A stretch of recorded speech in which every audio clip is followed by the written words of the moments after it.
आज श्रेया की शादी उसके पति शुभम के साथ हो गई।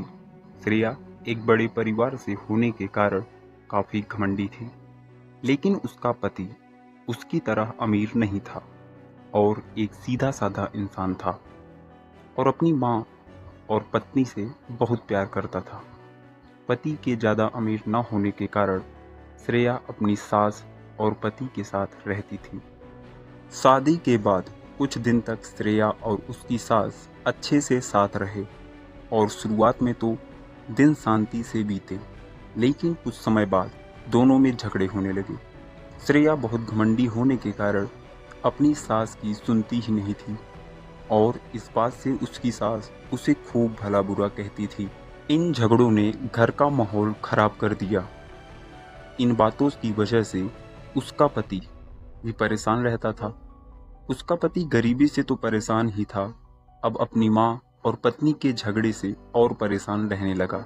एक दिन किसी बात को लेकर श्रेया और उसकी सास का बहुत झगड़ा हुआ।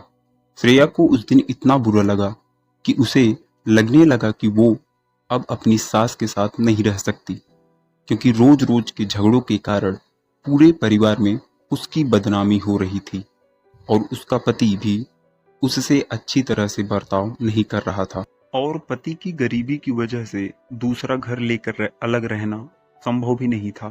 इसीलिए श्रेया ने अपनी सास को ही रास्ते से हटाने का फैसला कर लिया और विचार करने लगी कि कैसे वह अपनी सास को रास्ते से हटाएगी। एक दिन श्रेया अपने मायके गई हुई थी। श्रेया के चाचा एक बड़े डॉक्टर थे।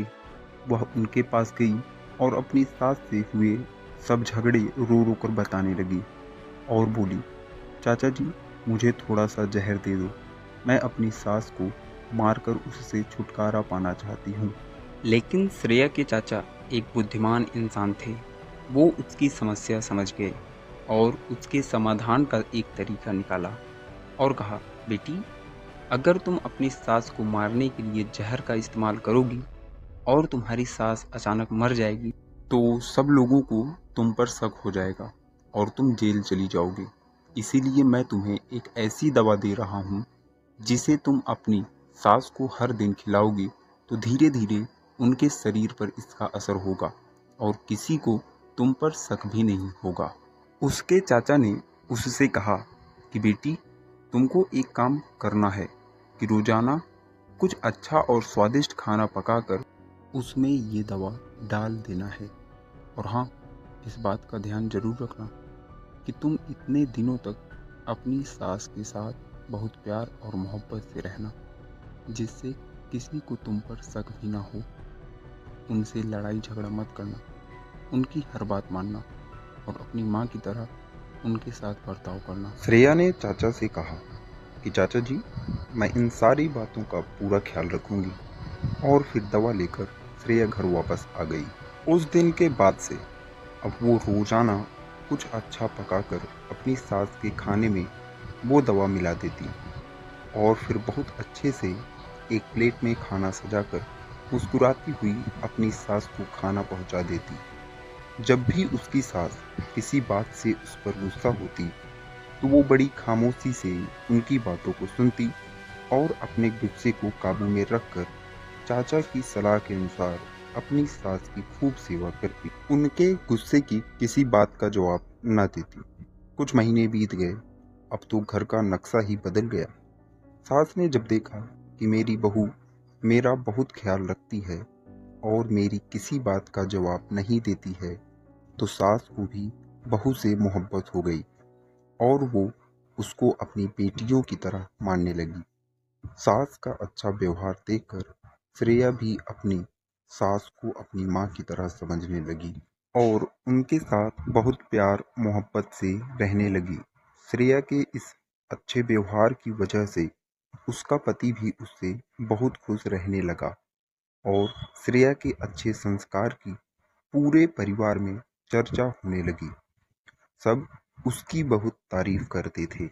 उसके बाद एक दिन श्रेया फिर अपने मायके अपने चाचा से मिलने गई और बोली कि चाचा जी, पिछले एक महीने से मैं अपनी सास को आपके द्वारा दी गई जड़ी बूटी नहीं खिला रही हूँ, क्योंकि अब वह मेरा बहुत ख्याल रखती हैं। इसीलिए चाचा, अब आप मुझे कोई ऐसी दवा दीजिए जिसकी वजह से मेरी सास के शरीर से उस जहर का असर बिल्कुल खत्म हो जाए। चाचा ने मुस्कुराते हुए कहा, बेटी, तुमको डरने की जरूरत नहीं है। मैंने तुमको उस दिन जहर नहीं दिया था, बल्कि तुम्हारी सास के लिए ताकत की दवा दी थी, क्योंकि जहर तुम्हारे दिमाग और व्यवहार में था। लेकिन अब तुमने अपने प्यार और मोहब्बत से उस जहर को खत्म कर दिया है। जाओ और एक खुशहाल जीवन जियो।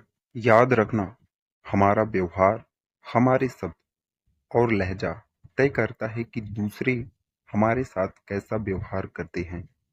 यदि आप चाहते हैं कि दूसरे आपका सम्मान करें और अपने अधिकारों को पूरा करें, तो सबसे पहले आप उनके अधिकारों को पूरा करके उनका सम्मान करना शुरू कर दीजिए। फिर देखना, सारे लोग तुम्हारी कैसे तारीफ करते हैं।